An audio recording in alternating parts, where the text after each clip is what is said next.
बोध का क्या मतलब है? हाँ। पहले आप जैसे जीवन की क्रियाओं को समझा रहे थे, है ना, चिंतन किसी चीज पे करेंगे, चिंतन करने से वो बोध में जाएगी, अनुभवगामी जो क्रम है। अध्ययन जो है, अध्ययन में जो वस्तु है, क्या संबंध एक वस्तु है, वास्तविकता है, वास्तविकता होने के कारण से वस्तु। व्यापक एक वस्तु है क्योंकि व्यापक एक वास्तविकता है। जीवन एक वस्तु है क्योंकि वास्तविकता है, वस्तु है।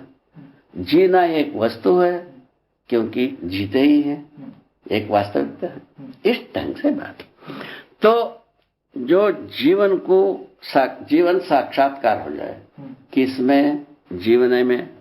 जीवन साक्षात्कार होने के लिए दूसरा कोई काज नहीं होता है, जीवन में ही जीवन साक्षात्कार होता है। चिंतन कब? हाँ, चिंतन क्षेत्र में। अरे जी, लैब में साक्षात्कार नहीं हो सकता। यही इसी से तो हम सारा लैब बनाया है। उसके बाद होंगे। अच्छा, साक्षात्कार हुआ, उसका बोध हो जाता है। बोध होने का अर्थ है कि तो माने साक्षात्कार होने के बाद ही बोध होता है। माने हम जो अध्ययन कराते हैं, शब्द छोड़ करके अर्थ में जाता है तो साक्षात्कार होता है। अर्थ साक्षात्कार हुआ, अर्थ का बोध हो गया। बोध होने क्या अर्थ? अर्थ जो ना स्वीकृत हो गया। बोध का मतलब अर्थ समझ में आया, यहाँ स्वीकृत हो गया। ये जो साक्षात्कार हुआ उसका स्वीकृति हो गई जीवन में, वो अपना स्टॉक हो गया। इसका नाम है समझ। जानना, जानने की बात पूरा हो गया। इसी प्रकार जो मुद्दा है, अस्तित्व एक मुद्दा है। अस्तित्व को जानना एक पहला। इसका मतलब ऐसा भी होता है बाबा, ये ऐसा भी हो सकता है कि साक्षात्कार तो हो गया परंतु वो स्वीकार नहीं हो रहा है, ऐसा होता है? ऐसा होता बाबा जैसे वो साक्षात्कार हुआ तो हो ही जाता है। देखो यहाँ सारा भ्रम। बाबा जी एक लाइन, जागृति जैसे पता चल गया क्या है, परंतु वो साक्षात्कार हो गया, परंतु अपना अभी जीने की जो निष्ठा जो है पहले प्रीहित लाभ में ही है। हाँ, तब तो वो बात नहीं हुआ है। तो साक्षात्कार प्रामाणिकता के पक्षधर नहीं हुआ, लेकिन साक्षात्कार हो गया, बोध नहीं हुआ, ऐसा बोलेंगे? ऐसा नहीं होता है। साक्षात्कार ही नहीं हुआ। स्वीकार्य होगा तभी साक्षात्कार होगा। साक्षात्कार हुआ तो स्वीकार होता ही है, उसके बाद वो देर लगना वो पारे की कथा है। एक मिनट बाबा, इसमें एक प्लस पॉइंट और, साक्षात्कार हो गया मतलब स्वीकृत हो गया। हाँ, साक्षात्कार माने स्वीकृत हो गया, पर उसमें अगर प्रमाणित होने की निष्ठा नहीं हुई है, इसका मतलब साक्षात्कार। हाँ, अब वहां एक स्टाफ है। हाँ, तो हम प्रमाणित होना है कि नहीं होना है, उसमें आपका स्वतंत्रता वर्तता है। हाँ, साक्षात्कार। देखिए, साक्षात्कार बोध के पश्चात हम प्रमाणित होना चाहता हूं नहीं चाहता, ये बात की यहाँ एक रेस्ट हाउस है, इसको आप कंसिडर कर सकते हैं। भाई हम समझ गए, हम प्रमाणित होने की क्या जरूरत, ऐसा एक जगह बन सकता है। उससे ये प्रमाणित होना तो होगा नहीं। प्रमाण के बिना आप अपना संतुष्टि लगा सकते हैं, वो आप लगाए रखिए। आपको कौन कहता है नहीं है, ताकत नहीं है, ठीक है। यदि आप प्रमाणित होने के लिए माने तत्पर होते हैं, वो संकल्प हो ही जाता है। ठीक है बाबा, मतलब जैसे चिंतन हुआ उस समय साक्षात्कार हुआ, चिंतन का मतलब उस समय बोध होगा ही होगा। तो दोनों अलग अलग क्रिया है, इसको कैसे समझें? तो हो सकता है दोनों। देखिए कैसा होता है। तो साक्षात्कार से आदमी को हर ज्ञान की हर इम्पल्स जो है ना रोमांचित करता रहता है। मतलब साक्षात्कार रुक रुक के होने वाली प्रक्रिया है? नहीं, वो लगातार है, पल्सस है, संगीत है, लय ताल युक्त है। तो साक्षात्कार की वस्तु और बोध की वस्तु बिल्कुल एक है। एक है। तो दोनों क्रियाओं में अंतर क्या है, समझ में नहीं आ रहा है। वो जैसा शब्द का अर्थ का साक्षात्कार और बोध, साक्षात्कार होता है तो बोध होते ही है। जैसा एक राग आदमी गाता है, ठहरो थोड़ा सा, उसको भैरवी नाम दिया है ना, और दूसरा राग का दूसरा नाम दिया है।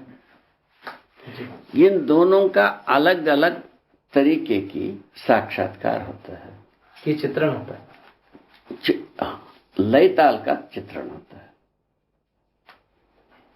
ताल का चित्रण होता है। ताल काल क्रियामाण, ताल का जो स्वरूप है किसी कालखंड को नाप करके बताता है।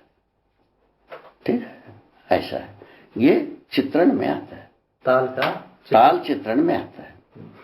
तो स्वर जो है साक्षात्कार में आता है।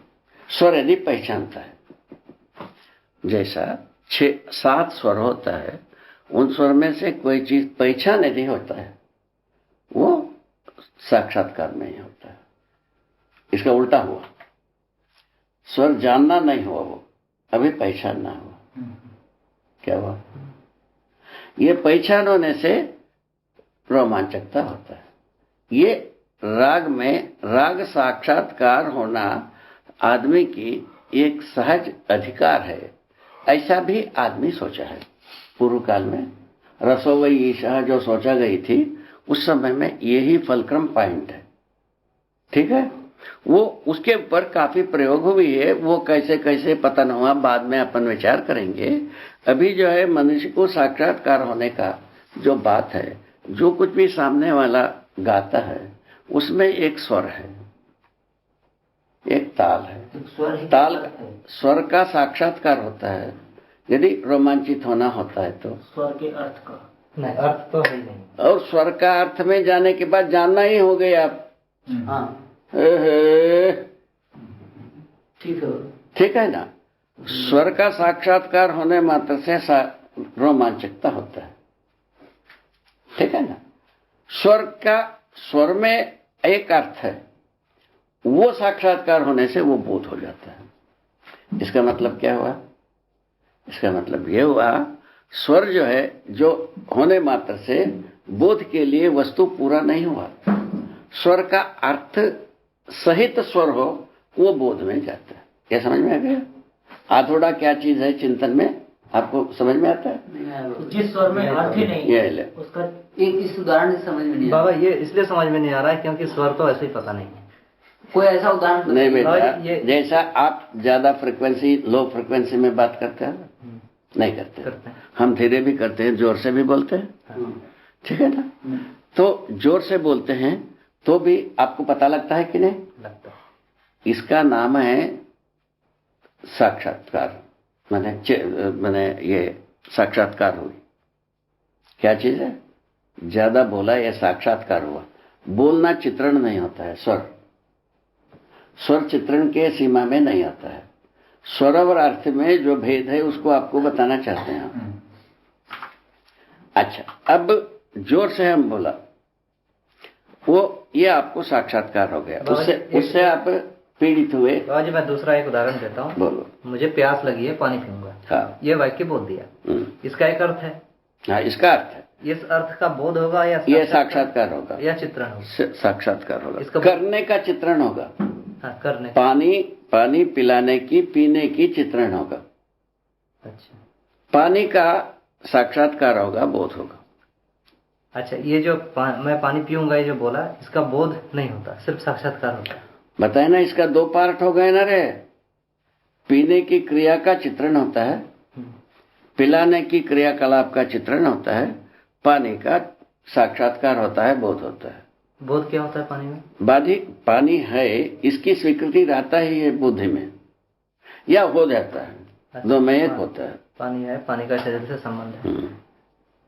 तो इसमें तो बोध भी आ गया, साक्षात्कार भी आ गया।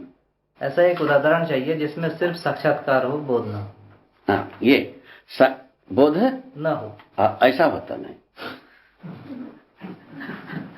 साक्षात्कार हो, बोध ना हो, ऐसा कोई अर्थ नहीं। उसी के लिए हम ये इसको लॉन्च किया था, स्वर को। बाबा एक उदाहरण दे दीजिए स्वास्थ्य संबंधी, जैसे दवाई वगैरह जो पहचानते हैं। उसमें नहीं आता है भाई, स्वर में ही आता है वो। अच्छा, तब तो संगीत पढ़ना पड़ेगा। हाँ, वो थोड़ा सा उसके लिए तो आपको अपने को तैयार करना पड़ेगा। तो वो स्वर से ही बात फिल्टर होता है वो। तो हमको स्वर साक्षात्कार हुआ, अर्थ साक्षात्कार नहीं हुआ, बोध में नहीं गया। बोध यदि होता है तो हमारा वस्तु होता है। उसका प्रमाण ये है। साक्षात्कार में वस्तु हमारा नहीं होता। ऐसे वस्तु जो 2 पार्ट में है, एक ही पार्ट में है, वो तो उसमें तो कोई शंका ही नहीं, वो सीधे ही जाता है।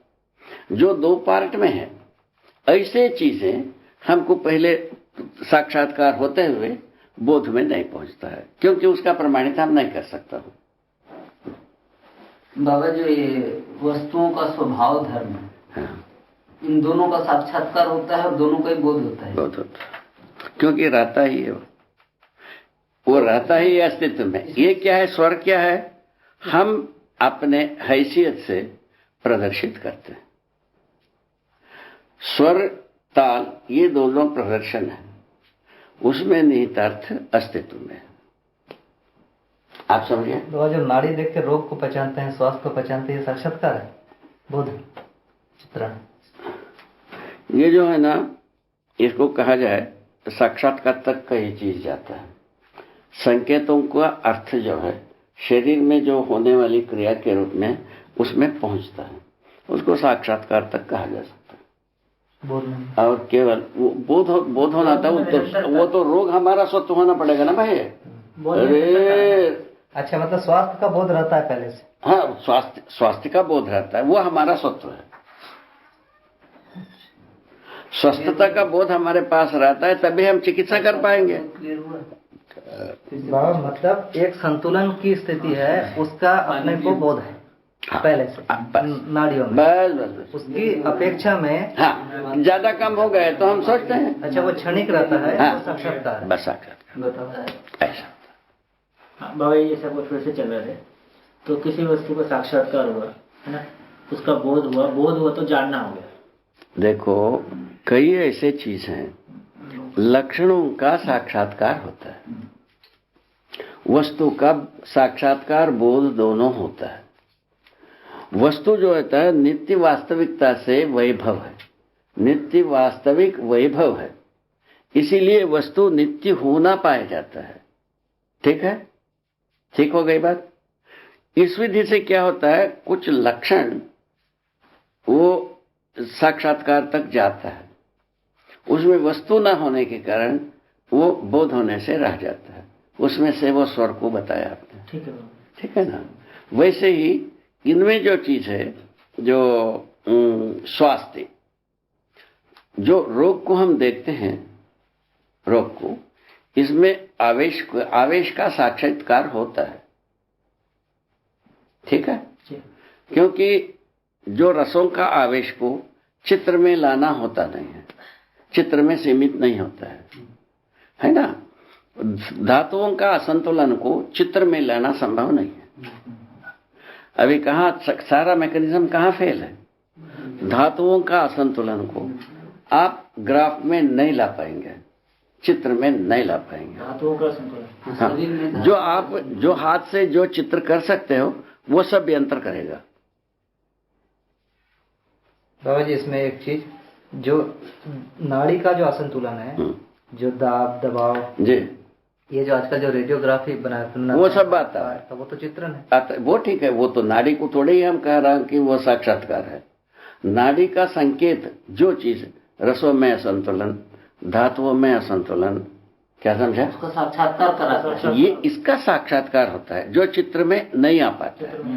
और क्योंकि वो वस्तु नहीं है, मैंने उसका निराकरण के लिए आवश्यकता है, इसीलिए वो बोध और स्वत्व के रूप में जाता नहीं। रोग ठीक हो गया, ये ठीक हो, ठीक है, ठीक हो गया। धन्यवाद। चलो, ये भी होता जाता है तो हम बहुत तर जाऊं रे। बाबा, संतुलन का पहले बोध रहता है नाड़ी में। हाँ, संतुलन नाड़ी का बोध रहता है, ये बोध रहने के बाद ही बोध के प्रकाश में, उसी के प्रकाश में हम ये सबको रोग को पहचानेंगे। अच्छा, ये रोग को पहचानना साक्षात्कार माना जाएगा। रोग में वो जो चित्रण में नहीं आता है, उस भाग वो भाग का नाम है साक्षात्कार। जो आप भी चित्र नहीं लिख पाएंगे, मनुष्य जो चित्र लिख नहीं पाएगा, वो सब जो है ना साक्षात्कार में ही हम पहचानेंगे। साक्षात्कार में पहचानने के बाद उसका चिकित्सा देंगे। वो तो अपन करते हैं कई जगह में।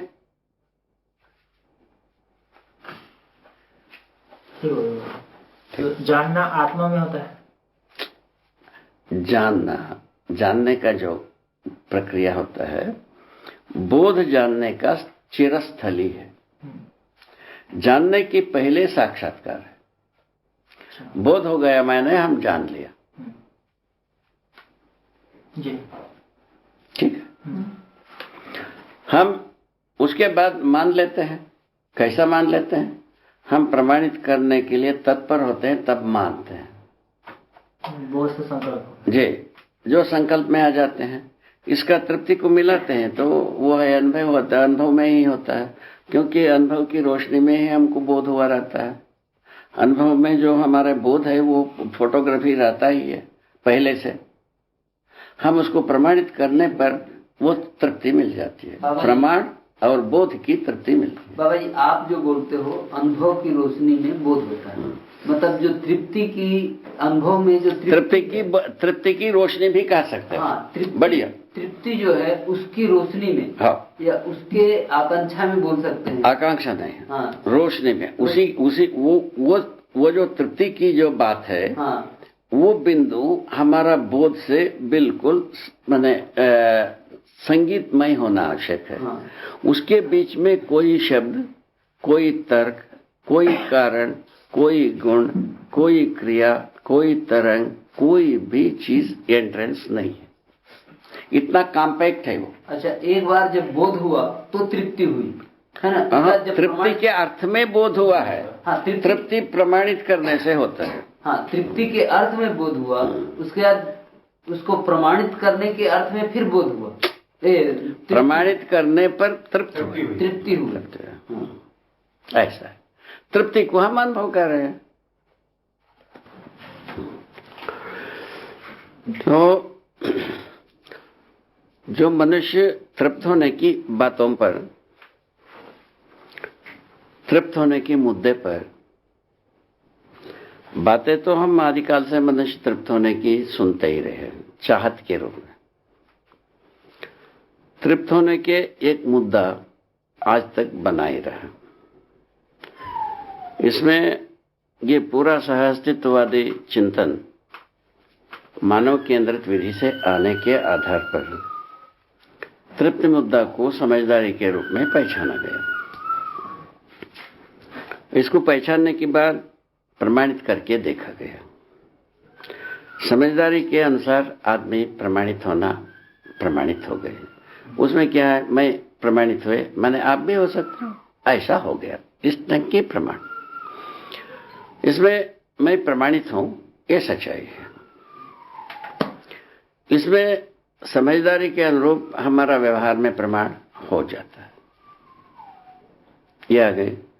व्यवहार में प्रमाणित होने के बाद समझदारी की तृप्ति हो पाता है।